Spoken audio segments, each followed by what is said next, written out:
Hello बच्चों, welcome back to my channel. कैसे हैं आप सब लोग। आज की वीडियो में आप लोग के लिए फाइनेंशियल अकाउंटिंग के एमसीक्यूज क्वेश्चंस लेकर के आई हूँ। मैंने पहले भी इसका काफी वीडियोस अपलोड करी थी, अगर आपने नहीं देखी है तो जरूर से देख लीजिएगा। बहुत ही अच्छे क्वेश्चंस हैं और आपके एग्जाम्स में आने वाले क्वेश्चन हैं। आज की वीडियो में ऐसे ही कुछ और इम्पोर्टेंट क्वेश्चंस रहेंगे, तो आइए वीडियो को शुरू करते हैं। लेकिन आपको रेगुलर वीडियोस मिलती हैं, इसके लिए आपको चैनल को सब्सक्राइब जरूर से कर लेना है और फ्रेंड्स का वीडियो को शेयर भी कर देना ज्यादा से ज्यादा। और वीडियो अच्छी लगेगी लाइक कर दीजिएगा। चलिए शुरू करते हैं और फर्स्ट क्वेश्चन लेते हैं। फर्स्ट क्वेश्चन है, which of the following best defines accounting. निम्नलिखित में से कौन सा लेखांकन की सबसे अच्छी तरह से परिभाषित करता है। मीन्स करने का ये है कि यहाँ पर आपको बताया गया है लेखांकन के बारे में, अकाउंटिंग के बारे में। आपको ये बताना है कि सबसे अच्छी तरह से क्या डिफिनेशन हो सकती है अकाउंटिंग की। The process of selling goods and services to customers, the process of recording, classifying and summarizing financial transactions, the process of advertising products to increase sale, the process of managing human resources in a company। तो क्या कह रहा है कि लेखांकन की अच्छी सी definition क्या है कि ग्राहक जो है उनको माल और सेवाओं को बेचने की प्रक्रिया है, वित्तीय लेने को रिकॉर्ड करने, उन्हें वर्गीकृत करने और सारांशित करने की प्रक्रिया है, बिक्री बढ़ाने के लिए उत्पादों का विज्ञापन करने की प्रक्रिया, इसी कंपनी में मानव संसाधन के प्रबंधन की प्रक्रिया। तो यहाँ पर वो लेन देन वो ट्रांजैक्शन जो फाइनेंशियल नेचर के होते हैं, वित्तीय लेन देन होते हैं, उनको रिकॉर्ड करना, वर्गीकृत करना और सारांश करने का काम किया जाता है। यानी कि उनको हम रिकॉर्ड करते हैं, यानी कि जर्नल में हम लिखते हैं, उनको क्लासिफाई करते हैं, लेजर में क्लासिफाई करेंगे, फिर हम उनको समराइज करते हैं, फाइनल अकाउंट्स में प्रिपेयर करते हैं। जैसे बैलेंस शीट है, प्रॉफिट एंड लॉस अकाउंट है, जिसमें कि हम समराइजिंग करते हैं। तो ये काम होता है अकाउंटिंग का। तो बेस्ट जो डिफाइन कर रहा है वो आपका ऑप्शन बी हो जाएगा। तो एक आंसर हो जाएगा हमारा ऑप्शन बी कि फाइनेंशियल ट्रांजेक्शन को रिकॉर्ड करना, क्लासिफाई करना और समराइज करना ही अकाउंटिंग का मेन काम होता है। एक आंसर हो जाएगा यहाँ पर ऑप्शन बी। चलिए नेक्स्ट क्वेश्चन लेते हैं। नेक्स्ट क्वेश्चन है, which is the last step of accounting as a process of information. सूचना की प्रक्रिया के रूप में लेखांकन का अंतिम चरण कौन सा है।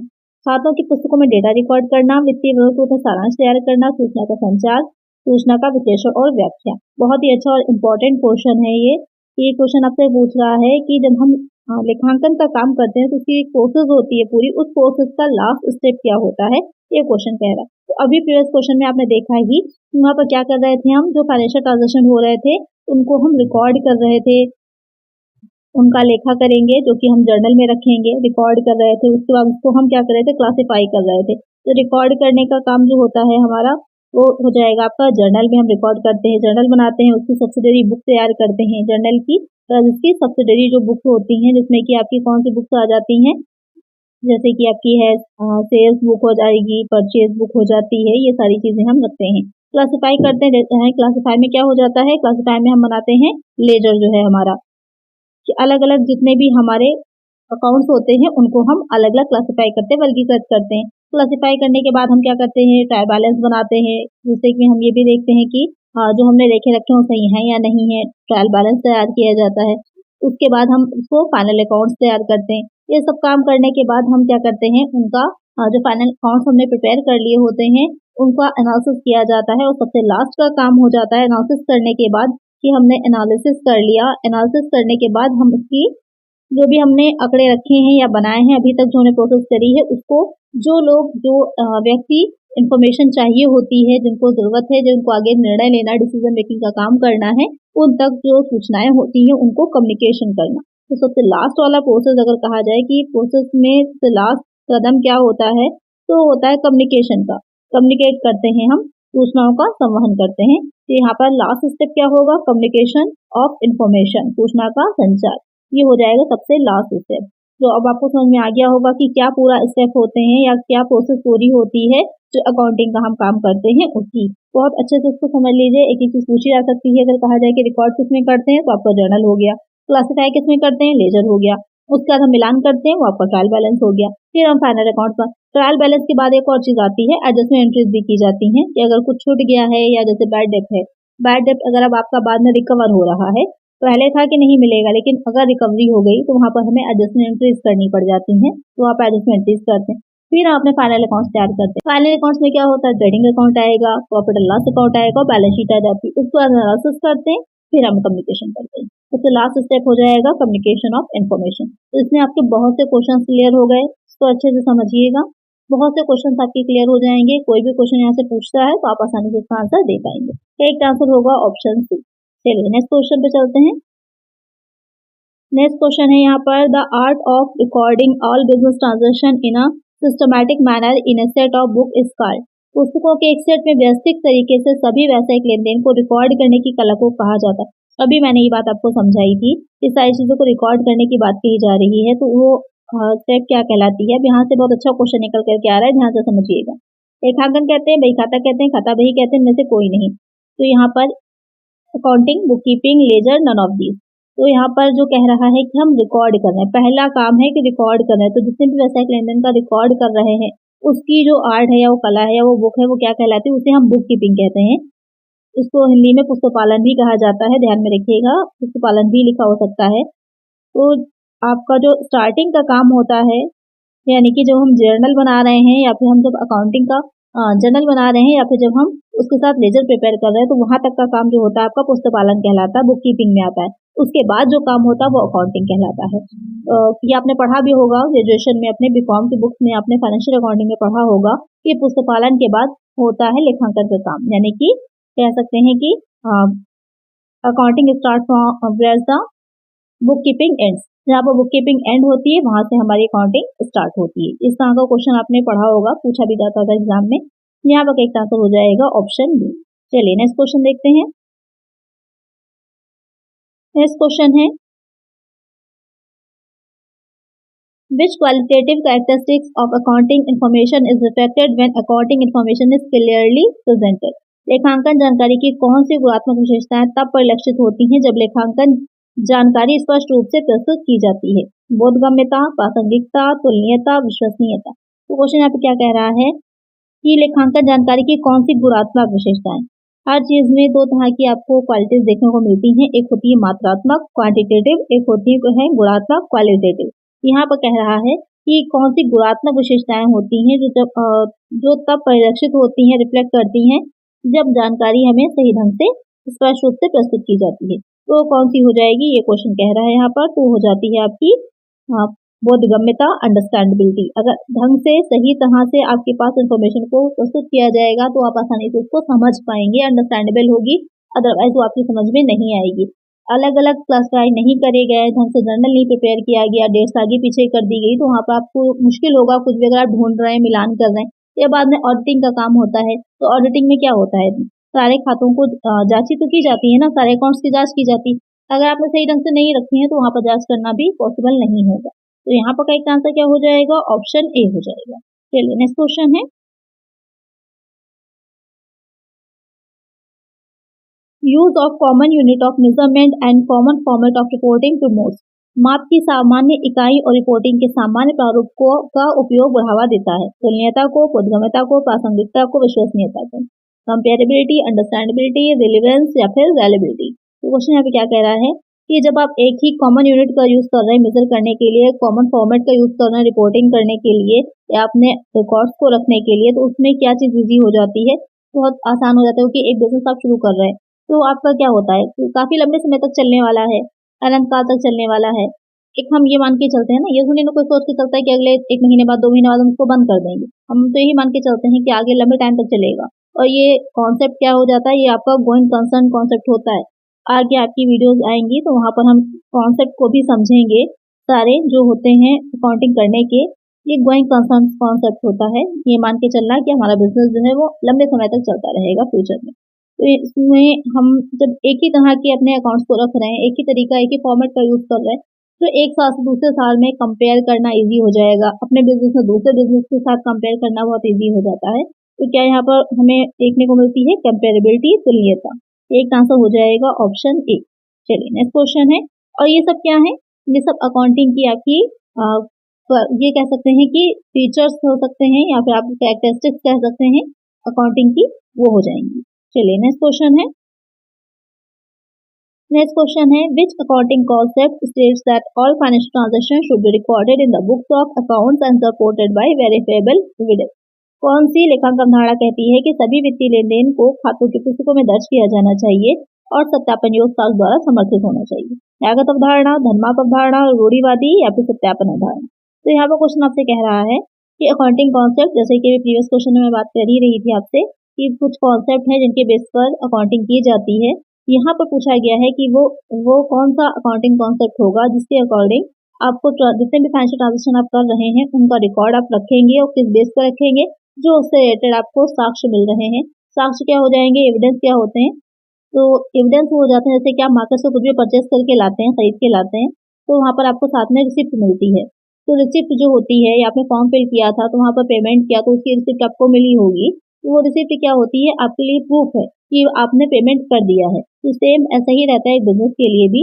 तो उन रिसिप्ट के बेसिस पर ही हमको अपने ट्रांजेक्शन जो हमने किए होते हैं उनका रिकॉर्ड रखना होता है। और कॉमर्स की भाषा में कहें तो उसे हम वाउचर्स कहते हैं। जो एविडेंस क्या कहलाते हैं, प्रमाणक या फिर वाउचर्स कहलाते हैं।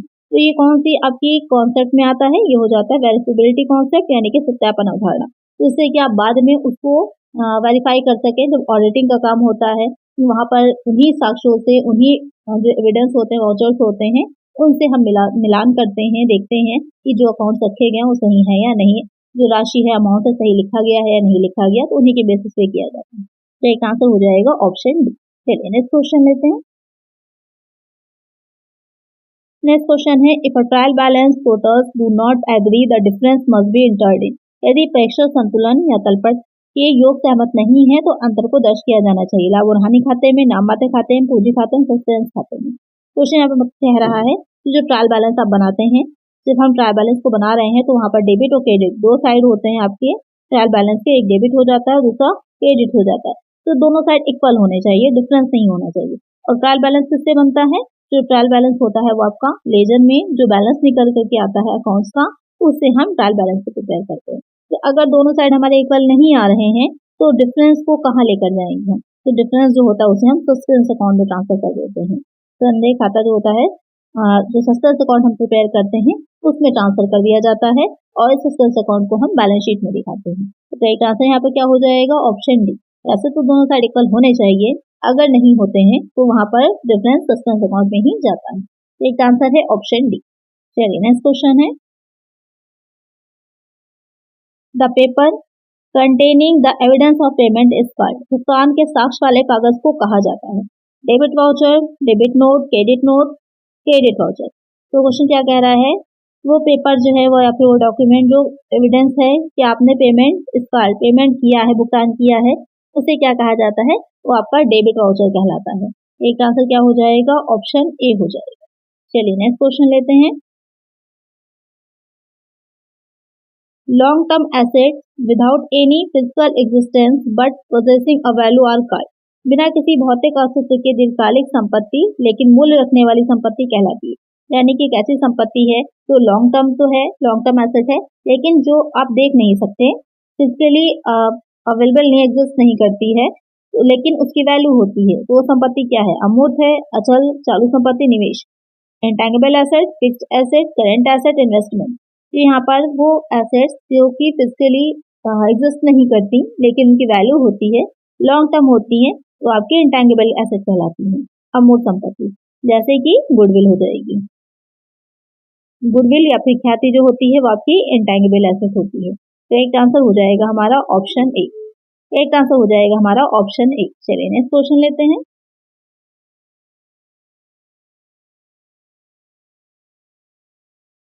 the person, firm or institution who doesn't pay the price in cash for the goods purchased or the services received is called। वह व्यक्ति, फर्म या संस्था जो खरीदे गए सामान या प्राप्त सेवाओं के लिए नगद में कीमत का भुगतान नहीं करती, उसे कहा जाता है। लेनदार, मालिक, लेनदार, इनमें से कोई नहीं। क्वेश्चन क्या कह रहा है यहाँ पर कि कोई पर्सन है, फर्म है या इंस्टीट्यूशन है जो कि किसी भी तरह के गुड्स को या फिर सर्विसेज को परचेज कर रही है, खरीद रही है, और वो आपको नगद में कैश में पेमेंट नहीं कर रही है, तो उसे आप क्या कहेंगे, वो आपके बिजनेस में क्या है, क्रिएटर है, प्रोप्राइटर है, डेबिटर है या फिर नन ऑफ दिस। तो आपका डेटर हो जाता है और उसे आप कहाँ दिखाते हैं, जो आपका बैलेंस शीट में एसेट साइड का कॉलम है वहां पर उसको हम दिखाते हैं। तो और ये किस तरह की एसेट होती है, ये आपकी करंट एसेट होती है, चालू संपत्ति होती है, जो डेटर्स होते हैं। और जो क्रेडिटर्स होते हैं, तो क्रेडिटर का मतलब होता है कि आपने कुछ परचेज किया और आपने उसको भुगतान नहीं किया, उसको पेमेंट नहीं किया, तो वहां पर क्रेडिटर हो जाता है। ये आपकी करंट लायबिलिटी हो जाती है, इसको शॉर्ट में लिख देते हैं, करंट लायबिलिटी हो जाती है। एक आंसर हो जाएगा ऑप्शन सी। चलिए नेक्स्ट क्वेश्चन लेते हैं। नेक्स्ट क्वेश्चन है recording of the business transaction in a systematic way is file. ऐसा कि लेन देन को व्यवस्थित तरीके से रिकॉर्ड करना कहलाता है। Accounting, recording, journalising, book keeping. बहुत ही सिंपल सा इजी सा क्वेश्चन है। अभी ये मैंने आप लोगों को समझाया ही है, तो इसका आंसर आप लोग मुझे कमेंट करिए। तो जब सिस्टमैटिक वे में हम बिजनेस ट्रांजेक्शन को लिखते हैं, रिकॉर्ड करते हैं, तो वो प्रोसेस क्या कहलाती है, अभी इसको मैंने आपको समझाया है। चलिए इसका आंसर आप लोग मुझे कमेंट करिएगा। चलिए नेक्स्ट क्वेश्चन लेते हैं। In accounts recording is made of. लेखा में रिकॉर्डिंग की जाती है केवल वित्तीय लेन देन की, गैर वित्तीय लेन देन की, वित्तीय और गैर वित्तीय लेन देन दोनों की, या फिर मालिक के व्यक्तिगत लेन देन की। जो अकाउंट्स हम बना रहे हैं तो उसमें रिकॉर्डिंग जो हम कर रहे हैं उसमें किस तरह की रिकॉर्डिंग करते हैं? फाइनेंशियल, केवल फाइनेंशियल ट्रांजेक्शन करेंगे, नॉन फाइनेंशियल केवल करेंगे, दोनों ही को करेंगे, या फिर पर्सनल ट्रांजेक्शन जो होते हैं उनको करेंगे? अभी मैंने बताया ही था कि सिर्फ जो फाइनेंशियल ट्रांजेक्शन होते हैं उनकी ही रिकॉर्डिंग की जाती है। तो कई आंसर यहाँ पे क्या हो जाएगा? ऑप्शन ए हो जाएगा। चलिए नेक्स्ट क्वेश्चन लेते हैं। To control the cost of production and distribution is the main field of. उत्पादन और वितरण की लागत को नियंत्रित करना किसका मुख्य क्षेत्र है? फाइनेंशियल अकाउंटिंग का, कॉस्ट अकाउंटिंग का, ऑडिटिंग का, नन ऑफ दीज। तो क्वेश्चन यहाँ पर कह रहा है कि जब हम कॉस्ट ऑफ प्रोडक्शन, किसी भी चीज की कॉस्ट ऑफ प्रोडक्शन यानी कि उसको बनाने की लागत या फिर उसको डिस्ट्रीब्यूट करने की लागत को कंट्रोल कर रहे हैं, तो वो किस फील्ड में आ रहा है या किसका हिस्सा होता है? फाइनेंशियल अकाउंटिंग का, कॉस्ट का, ऑडिटिंग का। तो वो आपका हो जाता है कॉस्ट अकाउंटिंग का हिस्सा। अकाउंटिंग बहुत टाइप की रहती है, उसके बहुत टाइप्स होते हैं। फाइनेंशियल अकाउंटिंग है, कॉस्ट अकाउंटिंग है, टैक्स अकाउंटिंग होती है, बहुत टाइप की रहती है यहाँ पर। तो जो हम बनाने की लागतों की अगर बात करें तो वो सारी चीजें आपकी कॉस्ट अकाउंटिंग में आएंगी। जितने भी हम फाइनेंशियल उससे बात कर रहे हैं, जो ट्रांजेक्शन है उनको रिकॉर्ड करने की, तो वो फाइनेंशियल अकाउंटिंग में आ जाता है। एक आंसर यहाँ पे हो जाएगा ऑप्शन बी। चलिए नेक्स्ट क्वेश्चन लेते हैं। Internal user of accounting information are. लेखांकन जानकारी के आंतरिक उपयोगकर्ता हैं। लेनदार है, संभावित निवेशक है, प्रबंधक है, शोधकर्ता। Editors, potential investor, managers, researchers. यानी कि अकाउंटिंग इंफॉर्मेशन जो होती है, तो जैसे कि भी मैंने आप लोग को बताया ही था कि पूरी जो प्रोसेस होती है अकाउंटिंग की, वहां पर जो सबसे लास्ट में होता है, जो इन्फॉर्मेशन होती है उसको हम कम्युनिकेट करते हैं। तो किसको कम्युनिकेट करते हैं? जो भी यूजर्स होते हैं। तो यूजर वहाँ पर आपके दो तरह के होते हैं, एक इंटरनल होते हैं, एक एक्सटर्नल होते हैं। इंटरनल जो जैसा है कि अंदर के यानी कि आंतरिक उपयोगकर्ता है, तो आंतरिक उपयोगकर्ता कौन हो जाएंगे? मैनेजर्स हो जाएंगे, प्रबंधक हो जाएंगे। एक आंसर क्या हो जाएगा? ऑप्शन सी हो जाएगा। और एक्सटर्नल की बात करें तो क्रेडिटर्स हो जाएंगे, पोटेंशियल इन्वेस्टर्स यानी कि जो अभी इन्वेस्टर नहीं है लेकिन भविष्य में इन्वेस्टर बन सकते हैं, या फिर जो रिसर्च कर रहे हैं। ये आपके तीनों एक्सटर्नल हैं, और मैनेजर जो है वो इंटरनल हो जाएगा। तो एक आंसर हो जाएगा ऑप्शन सी। चलिए नेक्स्ट क्वेश्चन है। Cash goods are asset invested by the proprietor in the business for earning profit is five. Dash द्वारा निवेशित नकदी, माल या संपत्ति व्यवसाय में लाभ कमाने के लिए स्वामी द्वारा किया गया निवेश कहलाता है। लाभ, पूंजी, अचल संपत्ति इनमें से कोई नहीं। यानी कि जो भी बिजनेस का ओनर होता है, स्वामी होता है, वो कोई कैश है, गुड्स है, या फिर किसी एसेट को अगर इन्वेस्ट कर रहा है बिजनेस में, तो वो चीज क्या कहलाती है? प्रॉफिट कहलाती है, कैपिटल होती है, फिक्स एसेट होती है, फिर इनमें से कोई नहीं, तो उसे हम कैपिटल कहते हैं। जो भी स्वामी द्वारा लगाया जा रहा है, चाहे वो कैश हो, गुड्स हो, कोई एसेट लाई जा रही है, वो सब आपकी कैपिटल में काउंट होती है। तो एक आंसर हो जाएगा यहाँ पर ऑप्शन बी। चलिए नेक्स्ट क्वेश्चन है। Which of the following is not a limitation of accounting. निम्नलिखित में से कौन लेखांकन की सीमा नहीं है? लेखांकन सम्मेलन के आधार पर कानूनी मामलों में साक्ष्य, अधूरी जानकारी, गुणात्मक जानकारी का लोप। यहाँ पर क्वेश्चन क्या कह रहा है कि क्या अकाउंटिंग की लिमिटेशंस नहीं है?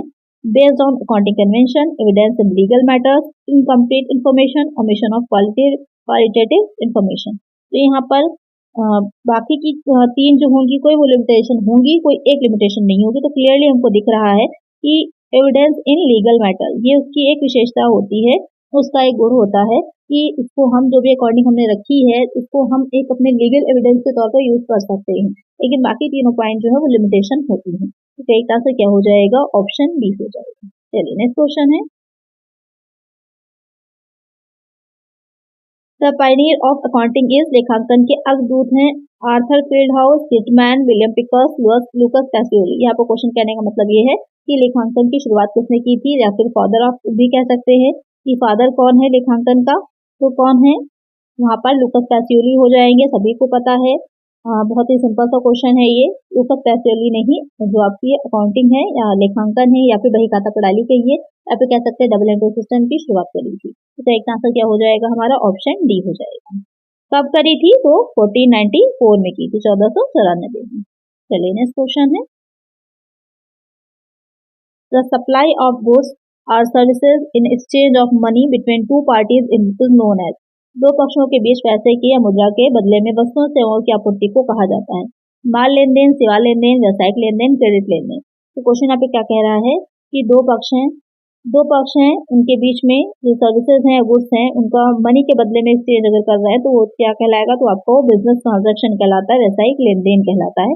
तो इसी बिजनेस ट्रांजेक्शन को ही आप रिकॉर्ड करते हैं, इसी पर ही पूरी बुक कीपिंग अकॉर्डिंग आपकी डिपेंड करती है।